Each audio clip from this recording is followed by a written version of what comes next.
नमस्कार, आप देख रहे हैं कच्चा चिट्ठा। मैं हूं आपके साथ प्रीति रघुनंदन। सरकार से संवाद के बीच विदेशी ताकतें भी अब किसान आंदोलन के जरिए अराजकता फैलाने की साजिश रच रही हैं। खुफिया एजेंसियों के सूत्रों से मिल रही जानकारी के मुताबिक सिख फॉर जस्टिस और खालिस्तान समर्थक सिंघू बॉर्डर के पास के कुछ गांवों में लोगों को भड़काने की कोशिश कर रहे हैं। यहां न सिर्फ आपत्तिजनक नारे लगाए जा रहे हैं, बल्कि लोगों को भ्रमजाल में फंसाने की कोशिश भी हो रही है। लिहाजा सरकार अलर्ट हो गई है और आंदोलन की दिशा बदलने का मंसूबा पाले बैठे लोगों की पहचान की जा रही है। यही नहीं, एनआईए ने कुछ संदिग्ध लोगों के खिलाफ चार्जशीट भी दाखिल की है।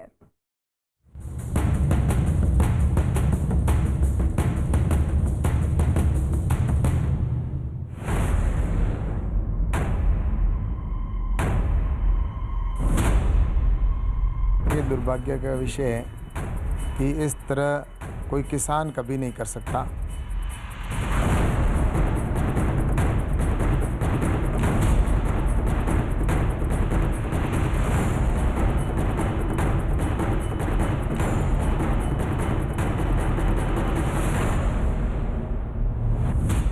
किसान आंदोलन का खालिस्तान कनेक्शन।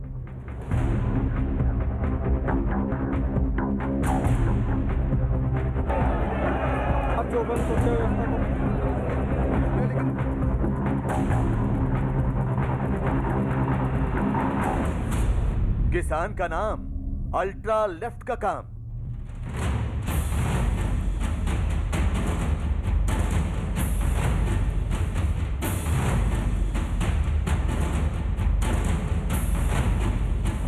गणराज मनाने का हक सरकार को है, वो किसानों को भी है।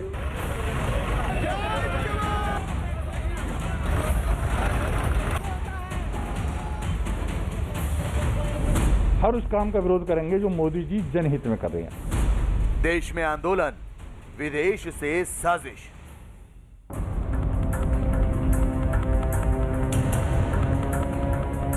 किसान आंदोलन की तपिश बढ़ती जा रही है। सरकार से संवाद के बावजूद करीब 50 दिनों से किसान कृषि सुधार कानूनों के खिलाफ आंदोलन कर रहे हैं। सरकार की समाधान निकालने की कोशिशों को दरकिनार कर किसान अपनी मांग पर अड़े हुए हैं। कृषि सुधार कानूनों को वापस लेने की जिद कर रहे हैं। सुप्रीम कोर्ट की बनाई गई कमेटी पर सवाल खड़े किए जा रहे हैं। कल तक कृषि सुधार कानूनों में संशोधन की मांग करने वाले किसानों के तेवर और सुर दोनों बदले बदले नजर आ रहे हैं। आंदोलन कर रहे किसान 26 जनवरी की परेड में खलल डालने की तैयारी कर रहे हैं। ऐसे में सवाल ये कि संवाद से समाधान निकालने की कोशिश कामयाब क्यों नहीं हो पा रही? सरकार के प्रस्तावों से किसान बार बार इनकार क्यों कर रहे हैं? आंदोलन में अराजकता के पीछे राजनीति तो नहीं है? कहीं आंदोलन की आग भड़काने में विदेशी ताकतों का हाथ तो नहीं है? कहीं इसके पीछे भारत की अखंडता को चुनौती देने वालों की साजिश तो नहीं है?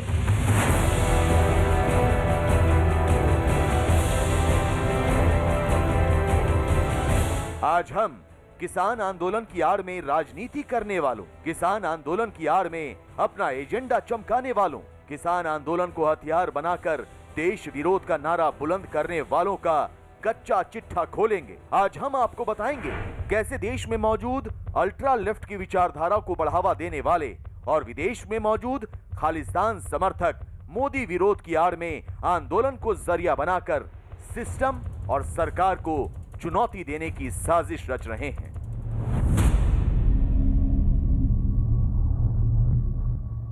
किसानों के बीच लगातार भ्रम फैलाया जा रहा है।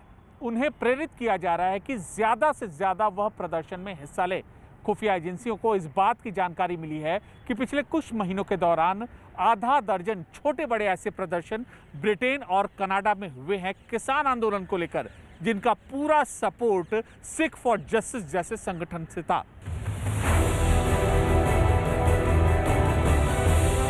जी हां, किसान आंदोलन में खालिस्तान का नाम तो बहुत पहले से सामने आ रहा था।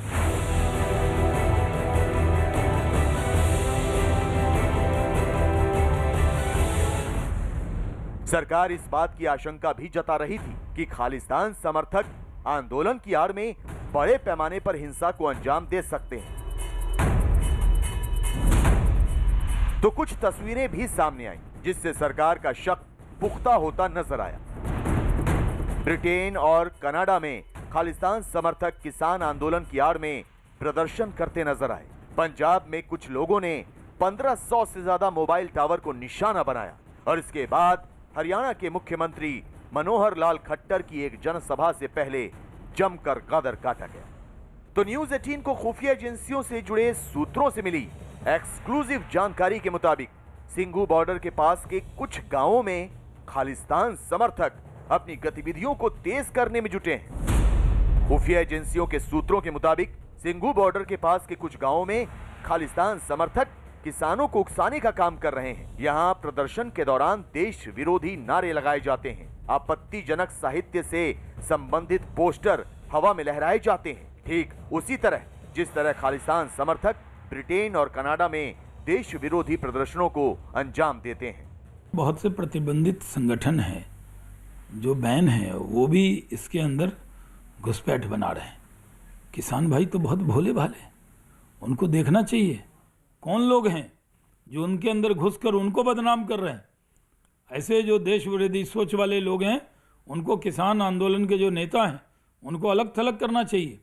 कौन लोग हैं जो बातचीत सफल नहीं होने देना चाहते, किसानों को गुमराह करने का काम कर रहे हैं। ये सब वो लोग हैं जिनको मोदी जी के अच्छे काम पसंद नहीं है। हर उस काम का विरोध करेंगे जो मोदी जी जनहित में कर रहे हैं। अब जनता में चुनाव होता है तो जनता मोदी जी के पक्ष में निर्णय देती है, जनता में जीत के आ नहीं सकते।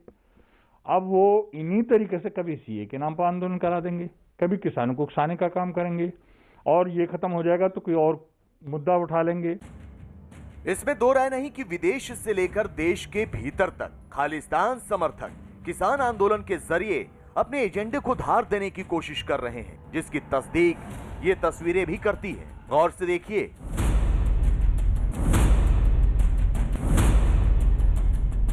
इन तस्वीरों से साफ जाहिर होता है कि खालिस्तान समर्थक किसान आंदोलन को हाईजैक कर उसकी दिशा बदलने की कोशिश कर रहे हैं। वो कृषि सुधार कानूनों की आड़ में देश विरोध का नारा बुलंद करने की कोशिश कर रहे हैं। चुनी हुई सरकार के खिलाफ प्रोपेगेंडा चलाया जा रहा है। तभी तो 26 जनवरी को इंडिया गेट पर खालिस्तान का झंडा फहराने वाले के लिए इनाम का ऐलान होता है और आंदोलन की आड़ में 6 फॉर जस्टिस के एजेंडे को धार देने की कोशिश होती है।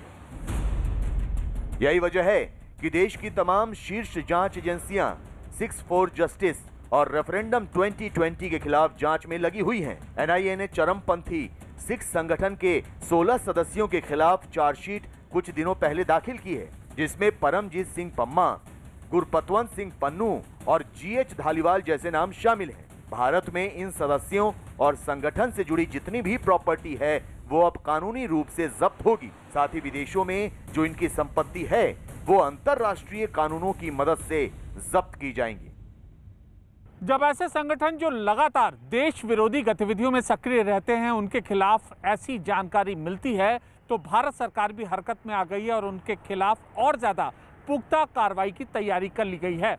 इनके इस वेबसाइट पर पहले ही बैन लगाया जा चुका है और अब अंतर्राष्ट्रीय स्तर पर इनके वित्तीय संस्थानों का और ठिकानों का पता लगाया जा रहा है ताकि इस पर भी लगाम लगाई जा सके।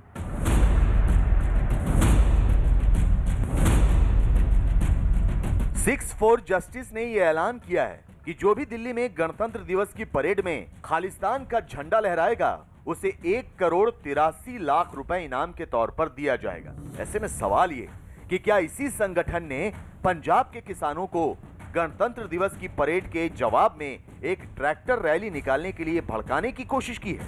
सवाल इसलिए क्योंकि सुप्रीम कोर्ट की शंकाओं और चेतावनी के बावजूद आंदोलन कर रहे किसान गणतंत्र दिवस की परेड में शामिल होने की बात कर रहे हैं। शांतिपूर्ण मार्च है, वो जो गणराज मनाने का हक सरकार को है वो किसानों को भी है। वो ਅਸੀਂ भी देश के नागरिक हैं, कोई बाहरों नहीं आए हुए। इसलिए जो राजेवाल जी ने दूसरी गल लिखी है ये तो सिर्फ बॉर्डर पर होगा, वो भी लिखी है भी ये सिर्फ बॉर्डरों पर ही होगा, जो मार्च है दिल्ली के अंदर नहीं होगा। वो सांझे मोर्चे की बात नहीं है। सांझे मोर्चे की जो लान है वो अंदर जाने का है, वो अंदर ही जाएंगे। स्वतंत्रता दिवस हमारा राष्ट्रीय पर्व है और निश्चित रूप से मैं यही कहना चाहता हूं कि इस अवसर पर अगर उसमें बाधा डालने का काम अगर कोई करता है तो इसका मैसेज पूरे विश्व के अंदर गलत जाएगा। इसलिए मेरा किसान यूनियन के नेताओं से यही आग्रह रहेगा कि इस बात को समझे वो।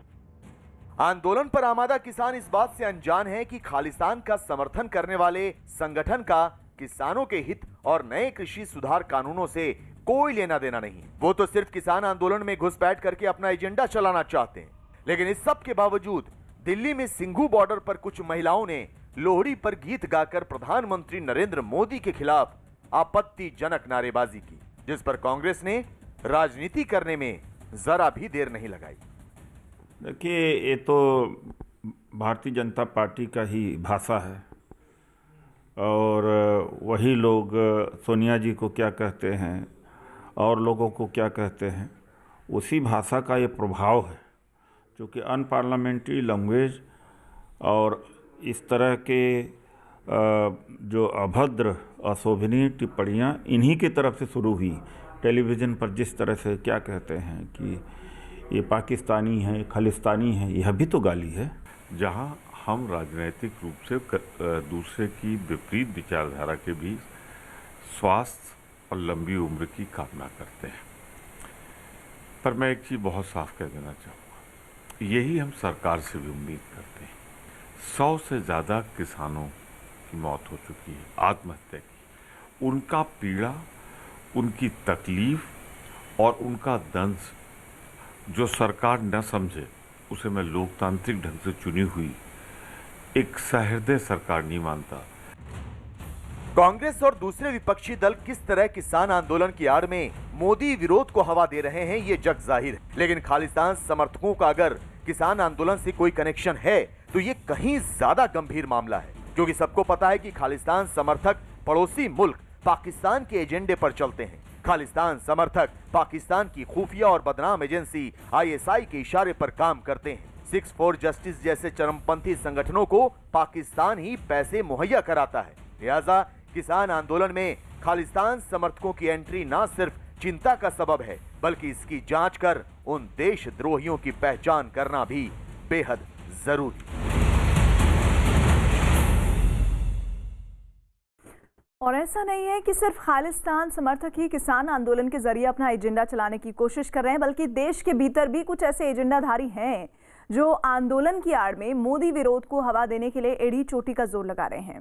दरअसल इन लोगों ने देश में होने वाले धरना प्रदर्शनों को औजार बना लिया है, एक ऐसा औजार जिससे सरकार और सिस्टम को बंधक बना लिया जाए।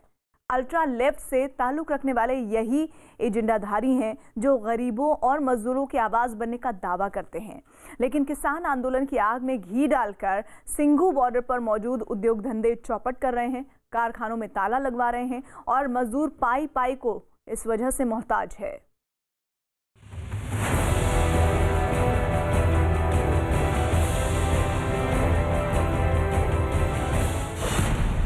आंदोलन में अल्ट्रा लेफ्ट का एजेंडा। कहीं भी आपको एक भी मजदूर नहीं दिखेंगे और ये पिछले 50 दिनों से यही नज़ारा है। डिलीवर करने के लिए जो मशीनें यहाँ पर देख सकते हैं कि जो पूरी तरीके से पैक की गई थी, उन पैकिंगों पर धूल लगने लगा है। आंदोलन से अर्थव्यवस्था पर चोट। यह महज इत्तेफाक नहीं हो सकता कि जब चीन की लाल सेना LAC पर गतिरोध बढ़ाने की कोशिश कर रही है, ठीक उसी वक्त दिल्ली की सीमाओं पर अल्ट्रा लेफ्ट की विचारधारा का प्रचार प्रसार करने वाले लोग किसान आंदोलन की आग में घी डालने का काम कर रहे हैं। यह महज इत्तेफाक नहीं हो सकता कि अल्ट्रा लेफ्ट की पैरोकारी करने वाले एजेंडाधारी एक बार फिर किसान आंदोलन के जरिए सिस्टम और सरकार को चुनौती देने की कोशिश कर रहे हैं। यह भी महज इत्तेफाक नहीं हो सकता कि किसान आंदोलन में देशद्रोह के आरोपी उमर खालिद जैसे लोगों के समर्थन में पोस्टर लहराए जाते हैं और नारेबाजी होती है। तो क्या किसान आंदोलन को हाईजैक कर अल्ट्रा लेफ्ट अपनी सरकार विरोधी विचारधारा को फैलाने की कोशिश कर रहा है? क्या अल्ट्रा लेफ्ट आंदोलन में अराजकता को जानबूझकर हवा देने की कोशिश कर रहा है?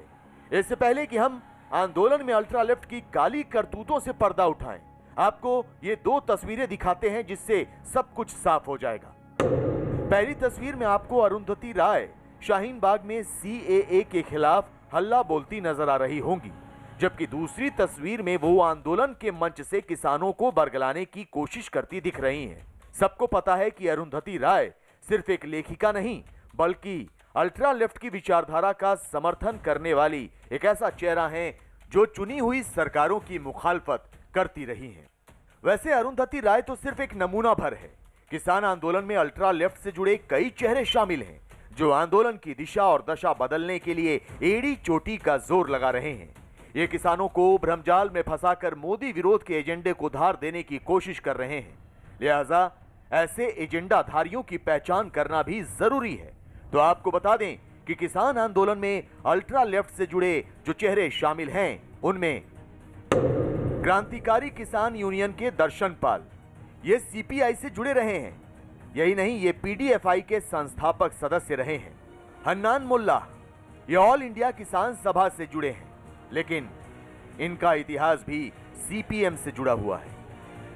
भारतीय किसान यूनियन उग्राहन के सुखदेव सिंह, ये जनाब छात्र जीवन में माओवादी विचारधारा से जुड़े रहे हैं। भारतीय किसान यूनियन दकौंदा के जगमोहन सिंह पटियाला, ये सीपीआई से जुड़े रहे हैं। भारतीय किसान यूनियन क्रांतिकारी के सुरजीत सिंह फूल, ये भी सीपीआई से जुड़े रहे हैं। कीर्ति किसान यूनियन के निर्भय सिंह, ये भी सीपीआई-एमएल से जुड़े रहे हैं।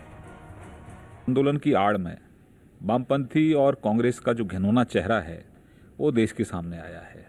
संसद को वामपंथी कांग्रेस नहीं मानेगी, देश की सरकार को वामपंथी कांग्रेस नहीं मानेंगे, देश के सर्वोच्च न्यायालय को वामपंथी कांग्रेस नहीं मानेंगे। मतलब जो कांग्रेस और वामपंथी कहेंगे वो सही है। देश का सर्वोच्च न्यायालय पर भी प्रश्न चिन्ह, संसद पर भी प्रश्न चिन्ह। तो ये वामपंथी और कांग्रेस इस देश में अराजकता पैदा करना चाहते हैं। शाहीन बाग में महीनों चला प्रदर्शन हो, हाथरस कांड में सरकार के खिलाफ दुष्प्रचार अभियान हो, या फिर आंदोलन में अराजकता, इनमें केंद्र सरकार बार बार अल्ट्रा लेफ्ट की भूमिका पर शक जताती रही है। तो आपके लिए यह समझना भी जरूरी है कि किसानों के नेता इतने बिफरे हुए क्यों हैं, खासकर सुप्रीम कोर्ट के कृषि कानूनों पर रोक लगाने के बाद भी। जाहिर है इसमें कहीं न कहीं अल्ट्रा लेफ्ट वाली विचारधारा अपना किरदार निभा रही है। लेकिन यह अल्ट्रा लेफ्ट क्या इस बात से इनकार कर सकता है कि उसकी आंदोलन की आग में घी डालने की वजह से ही कारखाने बंद हो रहे हैं, लोग बेरोजगार हो रहे हैं? शायद नहीं। किसान आंदोलन का जिस इलाके पर सबसे ज्यादा असर पड़ा है वो सिंगू बॉर्डर के पास मौजूद कुंडली इंडस्ट्रियल एरिया है। यहां 1800 से ज्यादा फैक्ट्रियां चल रही हैं, जिनकी वजह से 1 लाख से ज्यादा कर्मचारियों की रोजी रोटी चल रही है। लेकिन अब हालात ये हैं कि किसान आंदोलन की वजह से कई फैक्ट्रियां बंद हो गई हैं। इन फैक्ट्रियों तक मजदूरों को पहुंचने में काफी परेशानी उठानी पड़ रही है। इतना ही नहीं, बॉर्डर बंद होने की वजह से फैक्ट्रियों में कच्चे माल की सप्लाई ठप पड़ गई है। फर्नीचर फैक्ट्रियों में तो मालिकों को रोजाना करोड़ों का घाटा हो रहा है, जबकि कई कपड़ा फैक्ट्रियों में काम बंद हो गया है। जो कार्टून है वो जस का तस पड़े हुए हैं। यहाँ पर तस्वीरों में आप देख सकते हैं कार्टून ऐसे ही हैं जैसे आए थे, या जैसे जो सामान जैसे पैक हुआ था 50 दिनों से, उसी तरीके से आपको एक भी वर्कर इस फैक्ट्री में देखने को नहीं मिलेंगे। दूसरी तरफ जो डिलीवर करने के लिए जो मशीनें यहाँ पर देख सकते हैं कि जो पूरी तरीके से पैक की गई थी, उन पैकिंगों पर धूल लगने लगा है। धूल यहाँ पर देख सकते हैं, यह है धूल। जिधर भी हम लगाएं अपना हाथ, केवल धूल ही धूल यहाँ पर आप देख सकते हैं। फैक्ट्रियों की हालत यह है कि सामान पड़े पड़े धूल खा रहा है और मजदूर फैक्ट्री तक पहुंच ही नहीं पा रहे।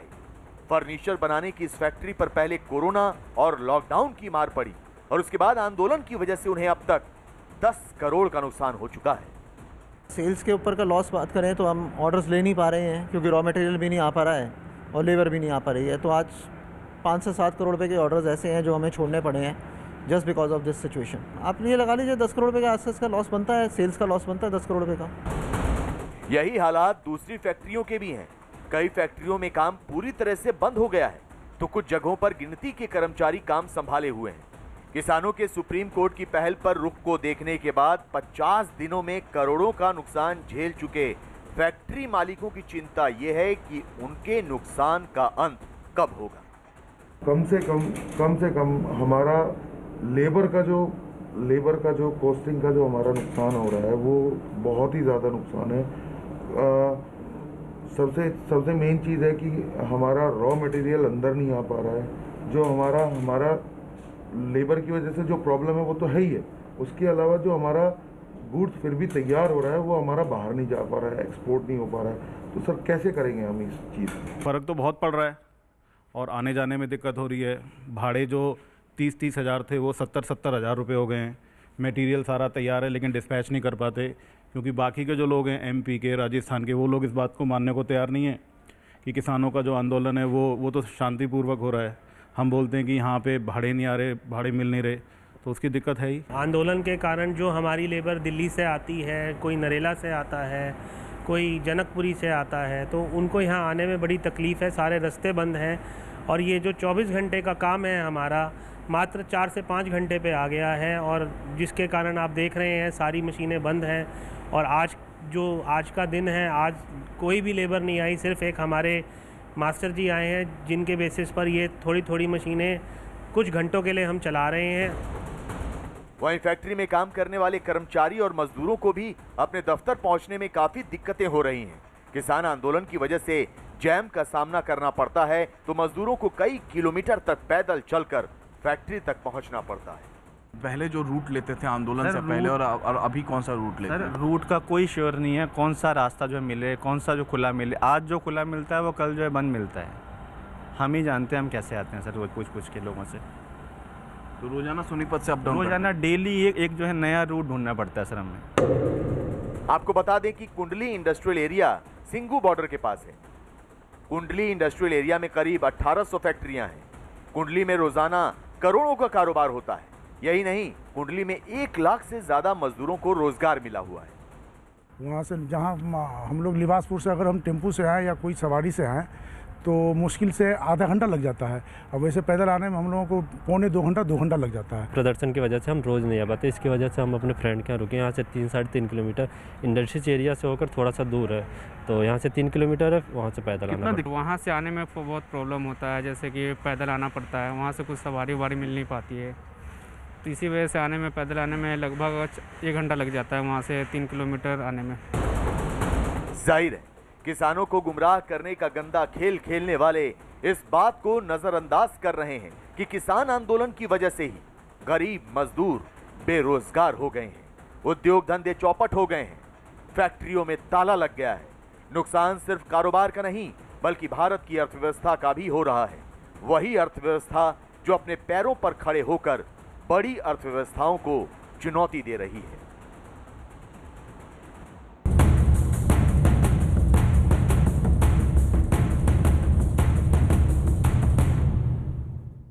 और आइए अब आपको दिखाते हैं सर्दी का ब्रेक फेल। जी हां, पहाड़ों पर लगातार बर्फबारी हो रही है और इसका असर मैदानी इलाकों पर दिखाई दे रहा है। दिल्ली NCR में मकर संक्रांति का दिन बेशुमार चुनौतियां लेकर आया। घने कोहरे के बीच जब दिल्ली जागी तो पूरे दिन लोगों को सर्दी के सितम का सामना करना पड़ा। विजिबिलिटी कम होने की वजह से उन लोगों को खासी दिक्कतें पेश आई जिन्हें इस हाड़ कपा देती सर्दी के बीच किसी काम की वजह से बाहर निकलना था। पुरानी दिल्ली की तस्वीर जो आप हैं वो फिलहाल देख रहे हैं, कोहरा ही कोहरा पूरे इलाके में छाया हुआ है। जब गाड़ियां आपके बेहद पास आ जाती है तभी आप विजिबिलिटी का अंदाजा लगा पाते हो। कोहरा अब घना होता जा रहा है, उसकी वजह से लगातार परेशानियां जो है वो बढ़ती जा रही हैं। पहाड़ पर टूटी आसमानी आफत का असर मैदानी इलाकों में साफ नजर आ रहा है। मकर संक्रांति की सुबह जब देश की राजधानी दिल्ली के लोगों की अंगड़ाई टूटी तो सामने घुप अंधेरा था। कोहरे और कुहासे की चादर ने सूरज की दमकती हुई किरणों को शिकंजे में कस लिया। उसके बाद तो जैसे दिल्ली में सुबह ही शाम जैसी हो गई। सबसे पहले आपको लेकर चलते हैं दिल्ली की उस सबसे ऊंची इमारत पर जहां से दिल्ली दर्शन का 360 डिग्री व्यू मिलता है। दिल्ली में सर्दी ने कुछ इस कदर हद कर दी है कि ऊंची ऊंची इमारतों को देख पाना भी चुनौती हो गया है। इस वक्त दिल्ली की सबसे ऊंची बिल्डिंग पर हम मौजूद हैं और यहाँ से हम आपको दिखाएंगे दिल्ली का 360 डिग्री व्यू कि किस तरीके से जो कोहरा बना हुआ है कैसी दिख रही है उसमें दिल्ली। सबसे पहले शुरुआत यहाँ से, यहाँ सिविक सेंटर में अभी हम मौजूद हैं और यहाँ की छत से सबसे पहले तस्वीरें आपको दिखा रही है। रामलीला मैदान है जिसके पीछे पुरानी दिल्ली की तस्वीर जो आप है वो फिलहाल देख रहे हैं।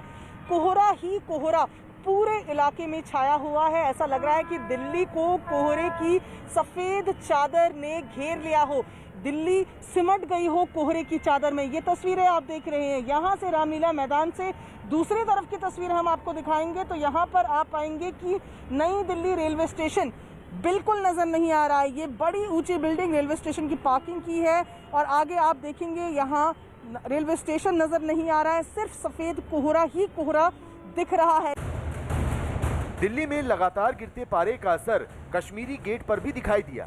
यहाँ चंद कदम की दूरी पर देखना मुश्किल था। सबसे बड़ी चुनौती उन लोगों के सामने पेश आई जो इस घने कोहरे की चादर को चीर कर आगे बढ़ रहे थे। छोटी गाड़ियां तो दूर, यहाँ बसों को देख पाना भी मुश्किल हो रहा था। हम मौजूद हैं दिल्ली के कश्मीरी गेट पर और आप कैमरे की नज़र से देख सकते हैं कि यहाँ पर विजिबिलिटी की समस्या कितनी है। यहाँ पर देखिए जब गाड़ियाँ आपके बेहद पास आ जाती है तभी आप विजिबिलिटी का अंदाज़ा लगा पाते हो। गाड़ियाँ आपको दिखती है। कितना समस्या हो रहा है आपको गाड़ी चलाने में? बहुत ज़्यादा समस्या हो रही है बाबू। ये जो फॉग आप देख पा रहे हैं, डेंस फॉग कहाँ से है? और ये तो वहाँ से शुरू से जहाँ से हम जमना बाहर से आ रहे हैं एक पूरे इसी तरीके से हो रहा है। दिल्ली की सर्दी कुछ इस कदर बेरहम हो गई है कि महज कुछ दूर भी देखना चुनौती बन गया है। राजपथ पर भी नजारा कुछ ऐसा ही दिखाई दिया। यहाँ 26 जनवरी की तैयारियों को लेकर एनएसजी के कमांडो परेड कर रहे हैं, लेकिन विजिबिलिटी खराब होने की वजह से तस्वीरों पर क्या असर पड़ा ये देखिए। मौसम विभाग के मुताबिक जो आज विजिबिलिटी सफदरजंग में आज सुबह 7 बजे रिकॉर्ड किया गया है वो विजिबिलिटी 200 मीटर की है, जबकि पालम में 100 मीटर की विजिबिलिटी रिकॉर्ड किया गया है। तस्वीरों में आप देख सकते हैं कि राजपथ पर किस तरीके से 26 जनवरी की परेड का यहाँ पर तैयारी की जा रही है। जो कमांडोज है वो आपको तस्वीरों में दिखेंगे, वो अभी फिलहाल 100 मीटर की दूरी में है। जैसे जैसे वो पास आएंगे, अभी धुंधली तस्वीरें दिखाई दे रही है, लेकिन जैसे जैसे ये हमारे पास आएंगे जो तस्वीरें हैं वो साफ होती जाएगी। तो इससे आप अंदाज़ा लगा सकते हैं कि किस तरीके से राजपथ पर विजिबिलिटी लगातार बनी हुई है। ये तस्वीरें लोधी स्टेट की हैं, जहां सुबह के 7 बजे विजिबिलिटी 200 मीटर दर्ज की गई। एक फुट ओवर ब्रिज से दिल्ली की सर्दी का नजारा दिखाने की कोशिश की हमारे संवाददाता अमित सिंह ने। इस वक्त मैं मौजूद हूं दिल्ली के लोधी स्टेट में और मौसम विभाग के मुताबिक आज पालम में विजिबिलिटी 100 मीटर की दर्ज की गई है, तो वहीं सफदरजंग में विजिबिलिटी 200 मीटर की दर्ज की गई है। आपको मैं तस्वीरों के जरिए दिखाना चाहूँगा। आप देख सकते हैं यहाँ तस्वीरों में कि आपको फॉग दिखेगा कैमरे पे, लेकिन ये जो विजिबिलिटी है इस वक्त यहाँ पर वो 200 मीटर का है। सुबह 7 बजे का ये विजिबिलिटी है। मौसम विभाग ने रिकॉर्ड किया है जिस तरीके से लगातार दिल्ली का तापमान लगातार नीचे जा रहा है, उससे दिल्ली वासियों की मुश्किलें लगातार बढ़ रही है। मौसम विभाग से मिले आंकड़ों के मुताबिक सफदरजंग में न्यूनतम तापमान 2.0 डिग्री रिकॉर्ड किया गया, जबकि सफदरजंग में विजिबिलिटी 200 मीटर दर्ज की गई। वहीं पालम में न्यूनतम तापमान 4.9 डिग्री रिकॉर्ड किया गया। विजिबिलिटी की बात करें तो यहाँ 100 मीटर विजिबिलिटी दर्ज की गई। जीटी करनाल रोड पर धुंध और कोहरे का अच्छा खासा असर दिखाई दिया।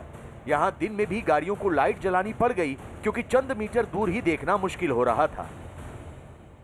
कोहरे की वजह से आज दिल्ली में गाड़ी चलाना बेहद मुश्किल हो रहा है। इस वक्त मैं मौजूद हूं जीटी करनाल रोड पर और यहां पर तस्वीरों में आप देख सकते हैं कि किस कदर लोगों को परेशानियां हो रही हैं गाड़ी चलाने में, और क्योंकि विजिबिलिटी की समस्या आज बनी हुई है। जो मौसम विभाग ने जो आज विजिबिलिटी रिकॉर्ड किया है सफदरजंग में 200 मीटर सुबह में और पालम में 100 मीटर। मैं एक बार अपने वीडियो जर्नलिस्ट चंदन से कहूँगा कि वो एक बार बाहर की तस्वीरें दिखाएं। बाहर आपको हर तरफ कोहरा ही कोहरा नजर आएगा। आप यहाँ तस्वीरों में देख सकते हैं हर तरफ कोहरा ही कोहरा नजर आएगा, तो लोगों को बेहद मुश्किल हो रही है गाड़ियां चलाना। जितने भी लोग गाड़ी चला रहे हैं वो अपनी गाड़ियों के लाइट ऑन करके चला रहे हैं। तो विजिबिलिटी की समस्या आज दिल्ली में बनी हुई है। आमतौर पर जनवरी के महीने में अधिकतम तापमान 20 से 22 और न्यूनतम तापमान 10 डिग्री सेल्सियस के करीब रहता है, लेकिन इस सप्ताह ही अधिकतम तापमान बढ़कर 27 डिग्री और न्यूनतम भी 18 डिग्री तक पहुंच गया था, जिस वजह से सर्दी ने प्रचंड रूप में अपनी वापसी की।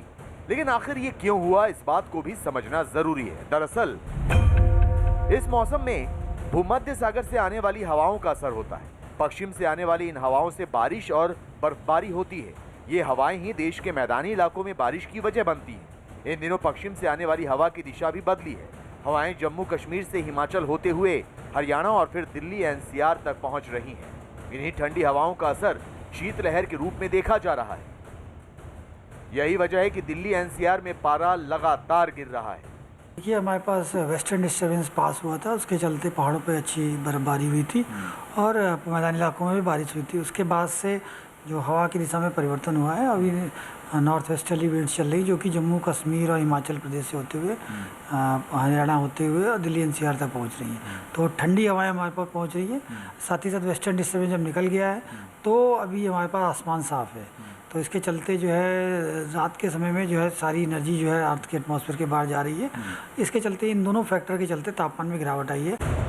वहीं मौसम वैज्ञानिकों का यह दावा है कि आने वाले कुछ और घंटे भी दिल्ली एनसीआर की हवाओं को और सर्द कर सकते हैं।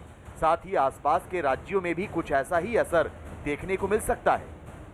अगर हम आगे की बात करते हैं तो ये जो है सिचुएशन अभी 2 दिन तक निश्चित तौर पे ऐसे ही बनी रहेगी, जबकि जो दिल्ली एनसीआर का तापमान है लगभग 4 डिग्री के आसपास बना रहेगा और कोल्ड वेव की सिचुएशन रहेगी। साथ ही साथ आप देखेंगे कि जो इन हवाओं के चलते मॉइस्चर भी काफ़ी बढ़ा हुआ है, और जब मॉइस्चर बढ़ा हुआ है तो पूरे नॉर्थ वेस्ट इंडिया में पंजाब, हरियाणा, पश्चिमी उत्तर प्रदेश, यहाँ पर घना कोहरा भी मॉर्निंग आवर्स में छा रहा है, जिसमें कि विजिबिलिटी लगभग 100 से 0 मीटर तक के बीच में जा रही है हमारे पास। यानी कुदरत के सर्द कहर से बचना है तो खुद को सावधान रखना जरूरी है, क्योंकि सर्दी ने इस जनवरी में जैसी हद कर रखी है, उन हदों को पार करने की कोशिश किसी पर भी भारी पड़ सकती है।